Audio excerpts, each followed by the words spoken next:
então da nossa primeira aula, estamos falando aí do desafio do relacionamento. E o segredo de um relacionamento saudável é uma boa comunicação, né? Toda comunicação confusa ou omissa sempre vai levar raiva, vai levar constrangimento e vai levar à fuga. O Dr. Mike Murdock, ele afirma: relacionamento é a base, relacionamento é fundamental, relacionamento é a estrutura, a começar pela família. Uma pessoa que teve uma boa base na família, ela vai ter um bom equilíbrio emocional. Uma pessoa que cresceu numa família desajustada, se ela não superar isso, ela vai ter problemas. Aliás, Dr. Mike Murdock, ele afirma: Deus te coloca na família que vai te treinar para aquilo que Deus tem na tua vida. Deus te coloca na família que vai te treinar, na família que vai te preparar para o que é o teu chamado. E é bíblico, né? A gente olha, por exemplo, José. José, enquanto ele era o caçula do seu pai, ele era o queridinho do pai, da túnica colorida, o mimadinho, e por causa disso, ele foi rejeitado pelos seus irmãos, enciumado pelos seus irmãos. Só que Deus tinha algo grande na vida dele.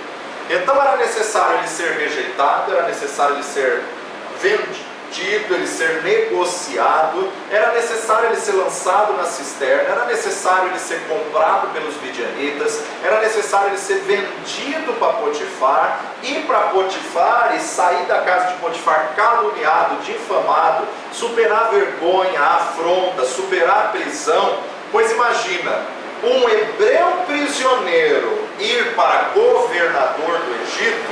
Você acha que não teve inveja? Você acha que não teve gente querendo puxar o tapete toda hora? Você acha que os egípcios, os assessores de Faraó, iriam aceitar um hebreu governando eles? Então, na verdade, Deus já tinha treinado ele nos ciúmes dos irmãos, na rejeição dos irmãos, no isolamento dos irmãos, para que a hora que ele assumisse o governo, ele tivesse estrutura. Isso aí eu já passei lá em casa. Essa rejeição eu já sofri com o meu irmão mais velho. Essa situação eu já sofri com fulano. Então, na verdade, é como se a história de vida dele fosse um treinamento de Deus para a posição que ele estava. Porque no Egito, claro, dentro do palácio vai ter competitividade, vai ter ciúmes, vai ter gente querendo puxar o tapete, mas tudo que ele passou no palácio de Faraó, ele já tinha vencido dentro da vida dele. Ele já tinha vencido dentro da família. Ele já tinha vencido dentro de casa. Então, tudo que você consegue vencer dentro, fora se torna fichinha. Tudo que você vence dentro, você vence fora. Então, se você sofreu rejeição, se você sofreu algum problema, se você venceu na família, você foi treinado. É óbvio que os assessores de Faraó não aceitaram facilmente um preso, hebreu, governador, e isso leva Paulo a concluir posteriormente: todas as coisas cooperam para o bem dos que amam e servem a Deus. A gente poderia analisar outros casos. O próprio Davi era necessário, como caçula do pai, ele ser humilhado, ele ser envergonhado, ele ser rejeitado pelos irmãos mais velhos, ele superar a solidão dos rebanhos nas campinas. Era necessário. Imagina, né? Hoje em dia não tanto, mas quem é mais velho de crente, né? Vai lembrar disso.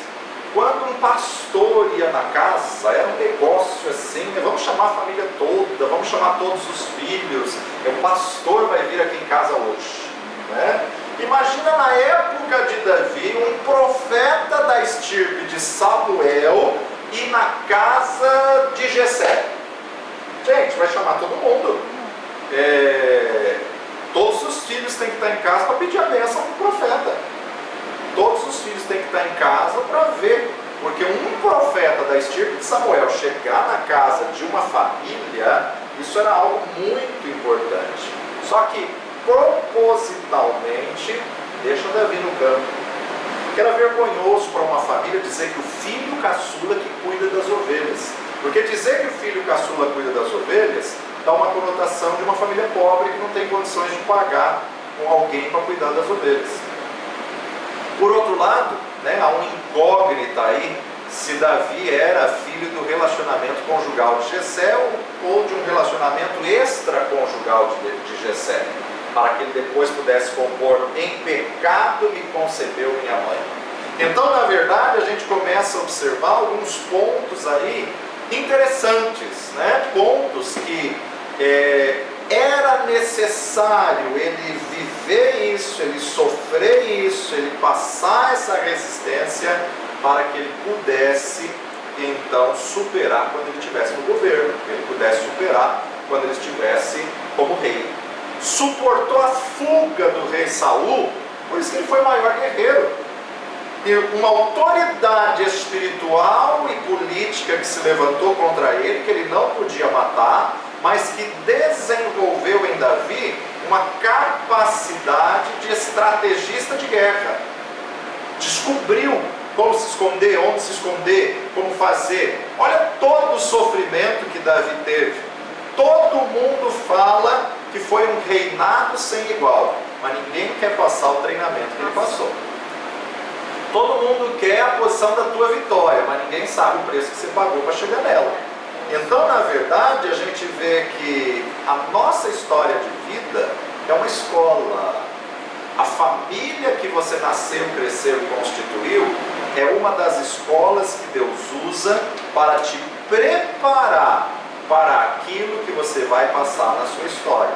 Por isso que nós precisamos aprender a nos relacionar. E um dos melhores lugares para aprender isso é dentro da igreja. Quem hoje defende a posição dos desigrejados estão reprovando na aula de relacionamento.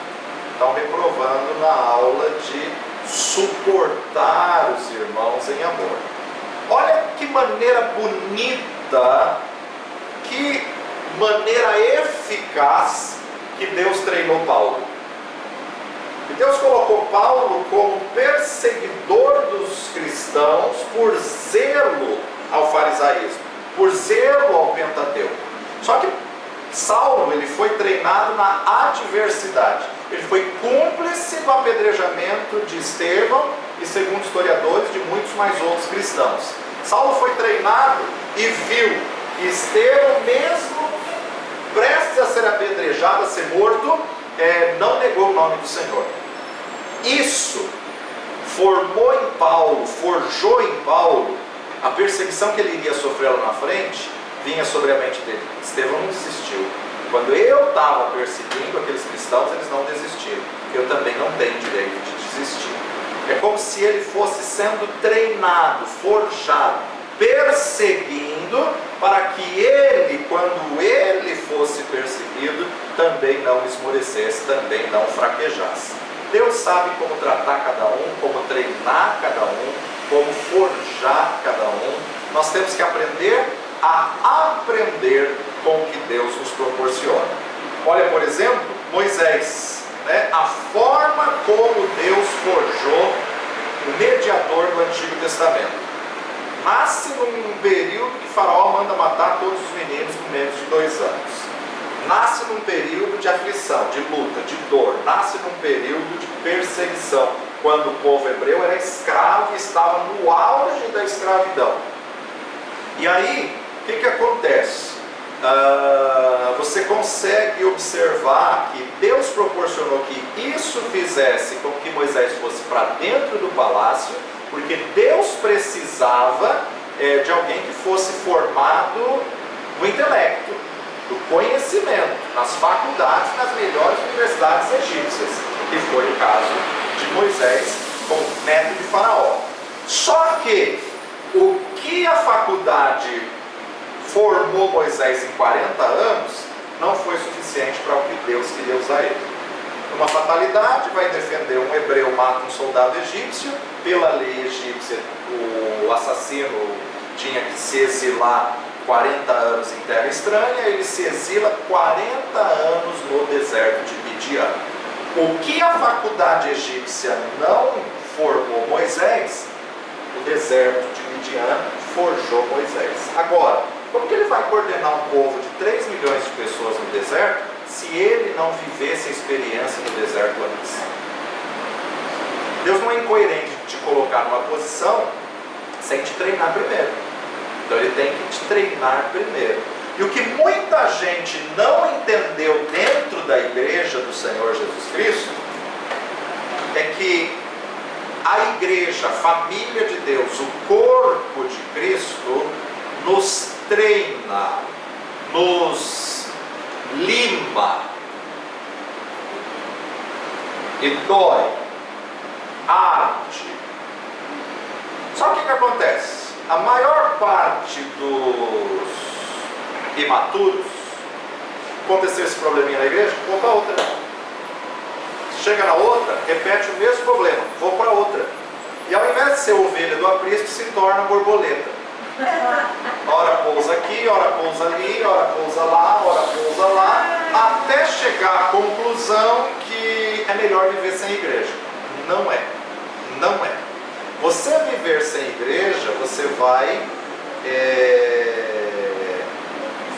forjar, se assim a gente pode, você vai impedir o forjar, o trabalhar de Deus na sua vida. Eu estava fazendo uma pesquisa sobre a importância da igreja, né? Qual a importância da igreja, e tenho que confessar para vocês que a hora que eu vi esse vídeo, falei, no mínimo esse cara deve estar defendendo contra. Um jovem muito despojado aqui, que eu julguei o moço, coitado. Eu vou passar esse vídeo para vocês, são 5 minutos, mas muito interessante a forma como ele define por que a igreja é importante. Pastor Lipão, Quis do Lipão. Pergunta do Davi Lucas 60. O que significa esse 60? Não sei. Qual a importância de um cristão frequentar uma igreja? Boa pergunta. Qual a importância de um cristão frequentar a igreja? Essa pergunta, ela é oriunda de um pensamento filosófico acerca do cristianismo deturpado. Infelizmente, muitos cristãos estão diminuindo o evangelho e o cristianismo a um tipo de lifestyle, a um tipo de estilo de vida, de filosofia de vida. E cristianismo não é filosofia de vida. Cristianismo é a própria vida. E essa vida, ela é vivida dentro de um corpo. Por esse motivo, eu não posso ser um cristão carreira solo. Eu não posso ser um cristão dupla sertaneja. Eu necessito ser um cristão que comunga com outras pessoas, que se submete a autoridades espirituais estabelecidas por Deus, que é discipulado e que discipula. Portanto, eu realmente acredito que você pode até começar a tua vida cristã de maneira solo, mas é impossível que você continue de carreira solo. Porque o mandato de Jesus, para mim e para você, é que nós multipliquemos, que nós sejamos férteis, que nós enchamos a terra. Portanto, se você converteu-se a Jesus, por exemplo, num sonho, ou lendo a Bíblia solitariamente, na medida em que você ler a Bíblia, você vai ler um texto, por exemplo, como de Mateus capítulo 28, onde Jesus ordena que seus discípulos façam outros discípulos. E aí o que acontece? Se você obedece a Bíblia e obedece a Jesus, você vai fazer outros discípulos. E se você fez outros discípulos, agora você já não está mais sozinho. Você já está com outros discípulos. Porque a vida cristã, presta atenção, ela é a restauração de todo e qualquer tipo de relacionamento. A vida cristã é a restauração do nosso relacionamento com Deus, é a restauração do nosso relacionamento conosco mesmo, e é a restauração do nosso relacionamento uns com os outros.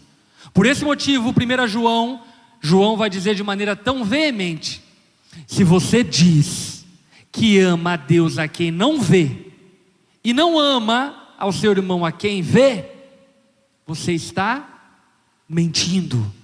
Você não ama ninguém, você não ama a Deus, você é um hipócrita. Aí talvez você diga: ah, pastor, mas eu amo da minha cama. Aí pior que um hipócrita, você é um iludido.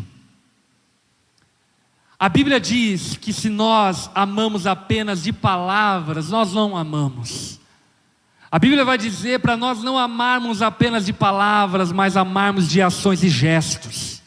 O Novo Testamento configura cerca de 90 mandamentos recíprocos. Você sabe o que é um mandamento recíproco?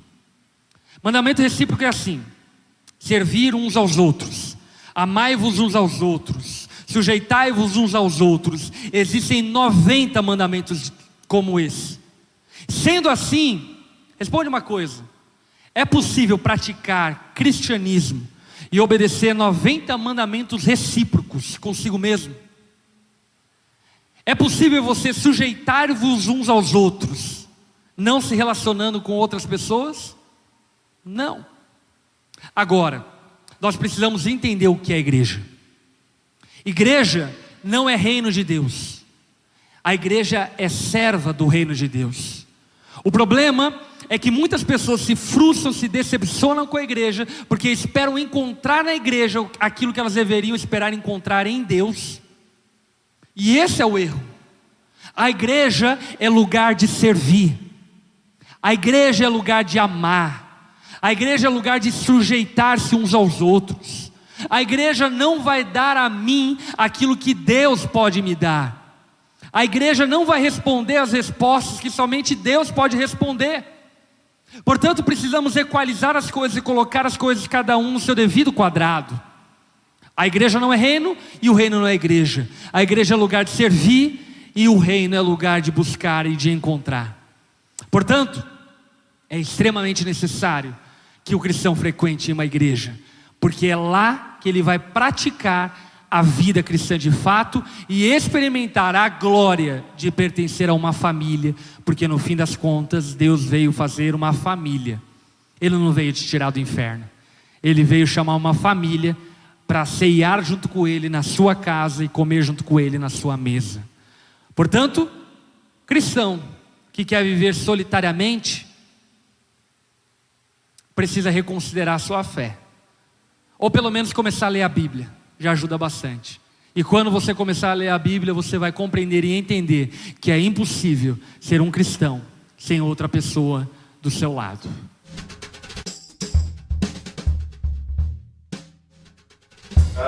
Essa é uma realidade, né? A importância de relacionamento.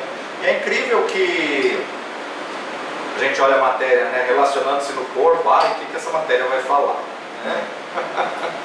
Relacionamento, relacionando-se no corpo, e não imagina quão importante isso é. A grande verdade é que os dias que nós estamos vivendo está antecedendo um cenário escatológico.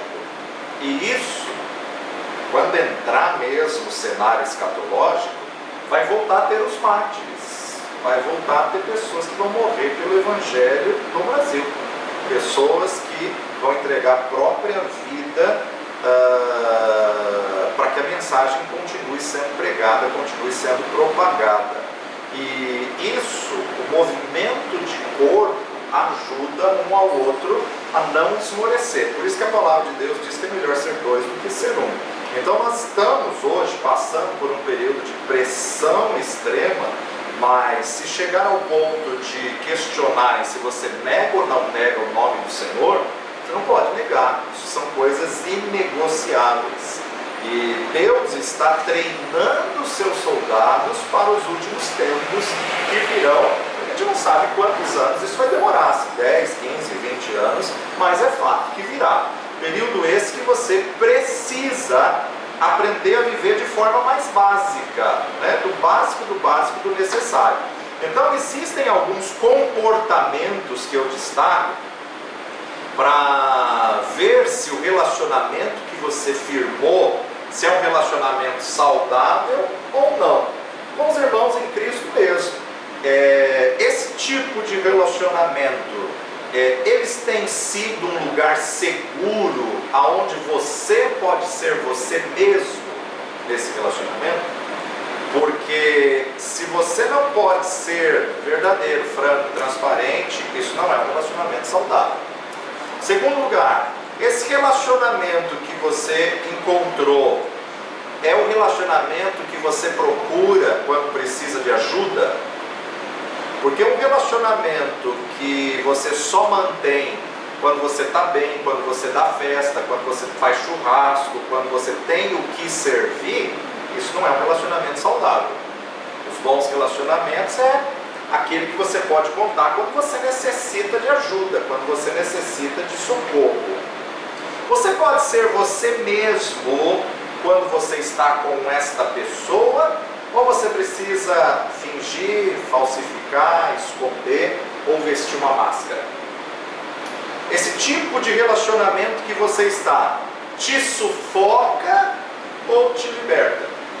Porque tem relacionamentos que a gente acha que é saudável, mas a pessoa nos sufoca. Isso não é um relacionamento saudável. Não são bons relacionamentos. Algumas pessoas simplesmente não têm competência ou não têm habilidade necessária para aprofundar num relacionamento. E outros que colocam toda a sua energia em ser amigo, quase que exclusivamente a nível sexual somente. Isso é prejudicial. Tem dificuldades de viver um nível de relacionamento ágape, genuíno, puro e não romântico. Jesus, ele via os amigos como essenciais. Tanto é que ele é julgado porque ele nunca rejeitou um convite de almoçar e jantar na casa de ninguém. Então ele é chamado como comilão, porque Jesus gostava de refeições. Não pela comida em si, mas por sentar-se à mesa e conversar com a pessoa. Relacionamento. Aliás, quando a gente ouve pregações de Marta e Maria, a gente precisa ponderar um negócio. Jesus disse a Maria que ela escolheu a melhor parte e não será tirada. Isso não significa que a parte que Marta estava fazendo não fosse necessária. Jesus define ali 2 tipos de serviço. E ele diz: Maria escolheu a melhor. Agora, Marta, você tem que ficar na cozinha, porque senão a gente não almoça. Maria escolheu a melhor parte. Isso não significa que a parte que Marta escolheu não fosse necessária.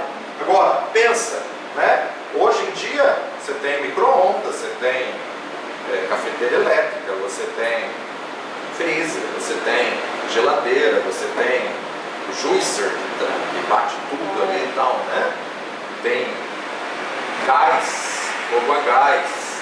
Imagina chegar 13 pessoas para almoçar sem ter avisado, fora os da casa.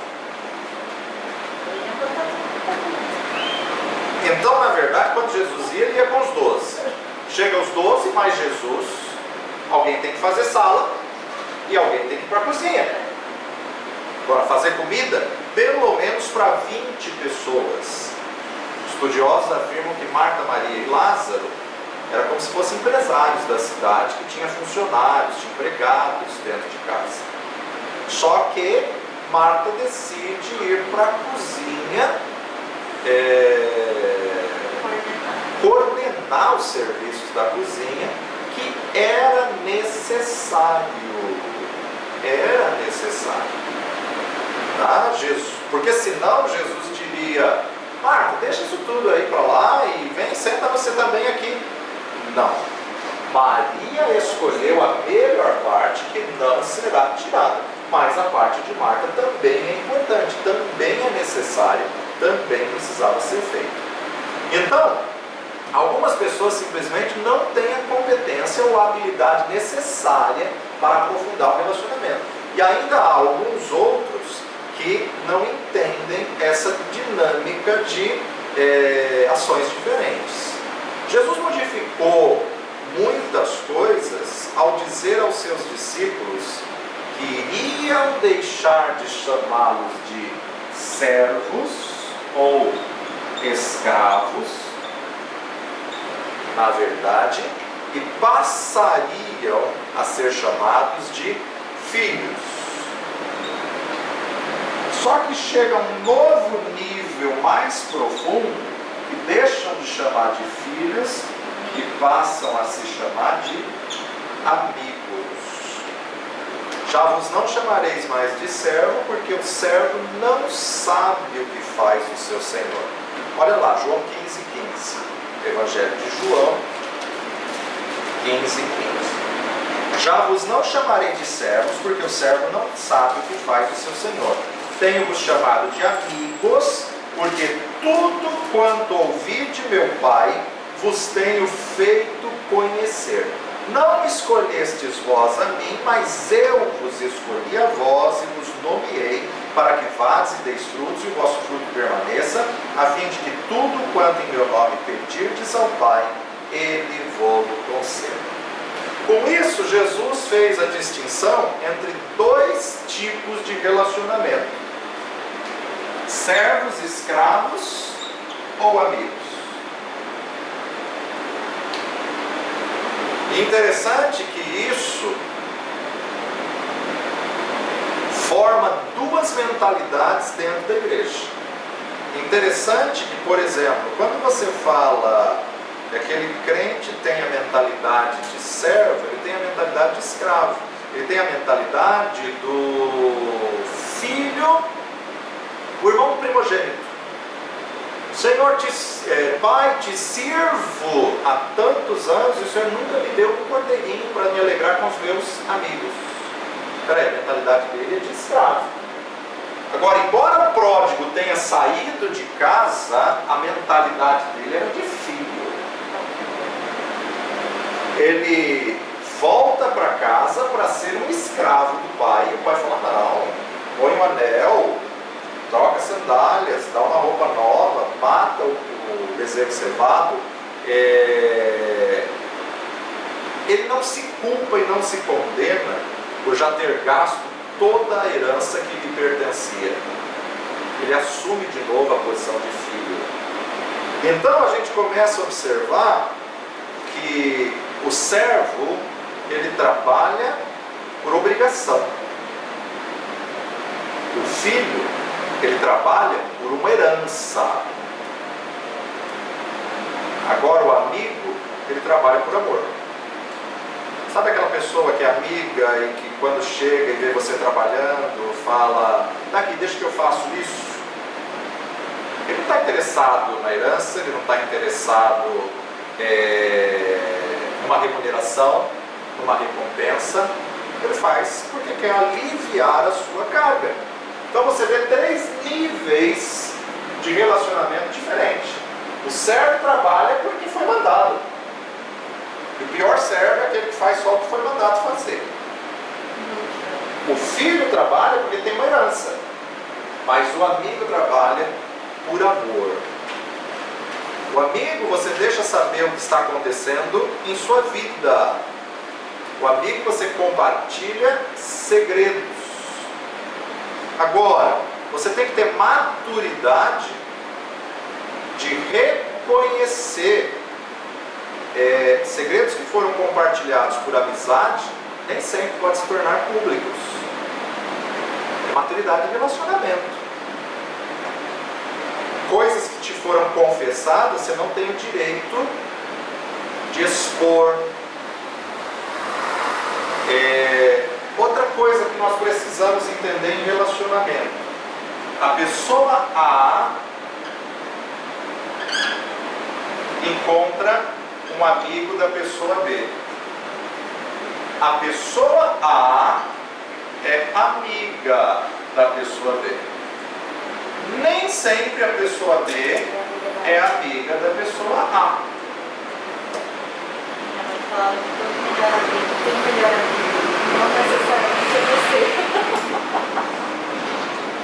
Teu melhor amigo nem sempre é teu amigo. Então cuidado, porque se você não entender isso, você se frustra, se decepciona e se machuca. Porque você esperava ser correspondido pelo mesmo que você se doou. E não vai acontecer. Você ter uma melhor amiga não significa que a melhor amiga te tem como melhor amiga. Então a importância de nós entendermos que somos nós que damos acesso à pessoa a áreas da nossa vida. E tem gente dando muito acesso a quem não deve. Tem gente dando muito acesso a quem não é o teu melhor amigo. Então, nós temos que entender que relacionamentos somos nós que estabelecemos. E isso vale para tudo. Muitas pessoas têm medo das redes sociais. Espera aí. Você dispõe na rede social até onde você quer. O que nós precisamos entender? Questão de relacionamento é como uma casa.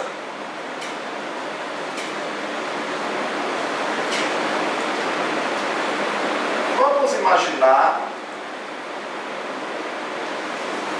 uma casa simples. Então, essa casa tem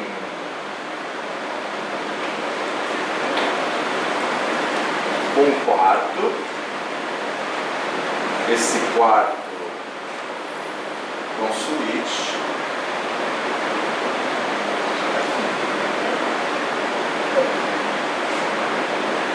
E ela tem um outro quarto. Muitas vezes é o quarto da bagunça. Ela tem o banheiro. Ela tem a cozinha, roupa, a cozinha, tudo. E ela tem a sala de estar. Ela tem uma varanda e ela tem o quintal e ela tem os portões.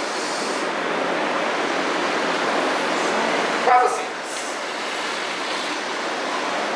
Existem pessoas que você atende só no portão e não passa do portão. Esse tipo de amizade é uma amizade necessária, mas chega até o portão. Existem colegas das crianças que você põe para brincar no quintal. Estudam juntos, estão juntos ali, né? Cria vínculo, relacionamento, e quando muito vem à varanda, tia, me dá um copo d'água. Vai até o quintal. Existem amigos que você convida para a varanda. E esses amigos que você convida para a varanda, vão tomar um suco, uma água de coco, para sentar ali na varanda e bater um papo. Existem amigos que você traz para a sala de estar. Agora, na sala de estar, está sempre tudo arrumadinho, bonitinho, está tudo perfeito, lindo, a casa linda, perfumada e que não tem problemas. Porque a hora que a campainha tocou, jogou toda a bagunça da sala de estar estar no quartinho da bagunça. Nem todo mundo você pode levar para a cozinha. Nem todo mundo você convida a entrar no quarto. E pouquíssimas pessoas vão ter acesso ao quarto da bagunça. Só quem você confia, o mais íntimo e tudo mais. Mas de repente, esse convidado da sala de estar pede para ir ao banheiro. E o banheiro está sujo, não deu tempo de lavar, de limpar, etc. e tal. E a hora que esse convidado da sala de estar vai para o banheiro, a porta do quarto da bagunça está aberta.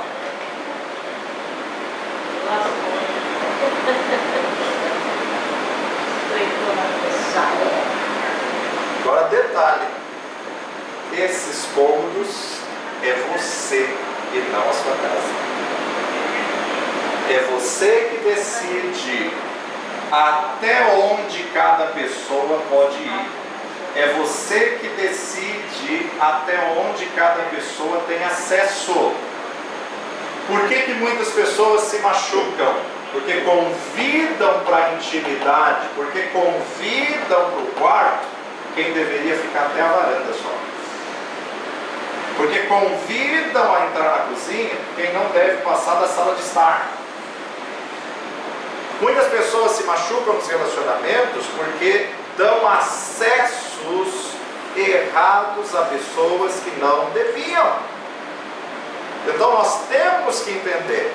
Agora, com essa visão que você teve, vamos lá para Efésios capítulo 4.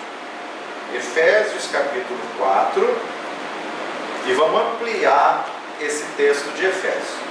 Versículo 7, Paulo diz: mas a graça foi dada a cada um de nós, segundo a medida do dom de Cristo. A graça,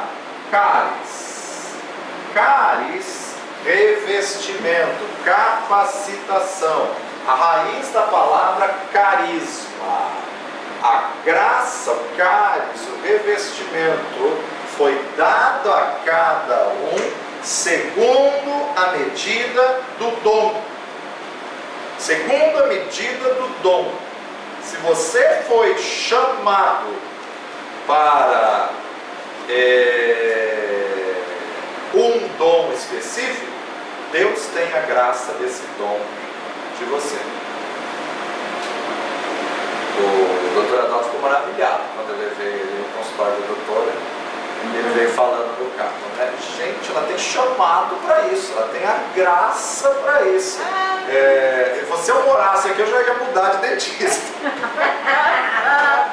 Por quê? Uma pessoa que a forma de linguagem é conhecimento. Encontra uma pessoa que explica tudo o que está acontecendo na boca dele. E aí ele falou, coisa que eu nunca ouvi do meu dentista, eu ouvi no primeiro contato. Porque a gente identifica que ela tem o chamado para isso, a graça para isso, a caris para isso. Então a importância de a gente ver fluir no seu chamado. Se você foi chamado para aconselhar, você vai ter graça para aconselhar. Você foi chamado para o dom de socorro, você vai ter graça para o dom de socorro. Quem tem o dom tem a dádiva. Quem tem o dom tem a capacitação. Quem tem o dom tem o revestimento, que é o quê? É a embalagem, é o invólucro que faz dele o dom. Isso foi dado a cada um de nós segundo a medida do dom. A pessoa vai ter a graça de Deus para exercer o dom que ela foi chamada. Por isso que no versículo 1 Paulo diz: rogo-vos, pois eu, o preso do Senhor, que andeis como é digno da vocação em que fostes chamado. Então, se você andar na vocação que você foi chamado, você vai ter a graça para exercer o seu chamado. Jesus estabeleceu cada um segundo a graça que ele colocou em cada um. uns para apóstolos, outros para profetas, outros para evangelistas, outros para pastores e outros para mestres. Para quê? Querendo o aperfeiçoamento de todos os santos, até que todos cheguemos à unidade da fé. O que é essa unidade da fé? Relacionamento. Então, nós temos que entender o quê? Relacionar-se requer aperfeiçoamento. Relacionar-se requer renúncia. Nem sempre vai ser do jeito que você pensa. Requer doação, requer entrega. Se a igreja não desenvolver relacionamento, ela não será aperfeiçoada em amor. Ela vai ser levada por tudo que é vento de doutrina. Então, não necessariamente precisa ter o título de apóstolo para exercer o apostolado. Não necessariamente precisa ter o título de profeta para exercer o ministério profético. Não necessariamente preciso levar o título de evangelista para evangelizar. Eu não preciso ter o título de pastor para pastorear. Eu não preciso ter o título de mestre para ensinar. Tanto é que Jesus resume os ministérios com esses 5 ofícios, mas desses 5 ofícios, você só encontra profeta no Antigo Testamento. O pastor do Antigo Testamento era o pastor de ovelhas, rebanho. Você não encontra esses. No Antigo Testamento nós tínhamos rei, profeta, sacerdote e levita. Esses eram os ofícios do Antigo Testamento. Agora, no Antigo Testamento, a gente consegue identificar algumas ações apostólicas. Por exemplo, Josué. Josué é guerreiro, conquistador. Josué, ele estabelece fundamento, estabelece base, luta, conquista território. Ele não via uma tribo só, ele via as 12. Ele não via só o deserto, ele via toda a terra conquistar. Isso é missão apostólica. Muita gente reclamou e julgou quando eu coloquei ano apostólico de Josué. Mas não tem apóstolo no Antigo Testamento, Josué não era apóstolo. Não era apóstolo, mas as funções dele eram apostólicas. As conquistas dele eram apostólicas. Davi é como se fosse uma figura de um apóstolo no Antigo Testamento. Ele nunca pensou só na casinha dele, no Jessé, só na pessoa. Ele vai ver uma ameaça e ele quer resolver o problema da nação. Visão apostólica. Salomão, mesma coisa. Elias, ele está querendo resolver a situação nacional. Ele podia se esconder como os outros 7.000 que ficaram escondidos. Mas ele falou, até quando cocheareis entre 2 caminhos? Se Baal é Deus, servir. Então, na verdade, a gente vê que são características apostólicas, porque o apóstolo nunca está limitado no espaço físico que ele está.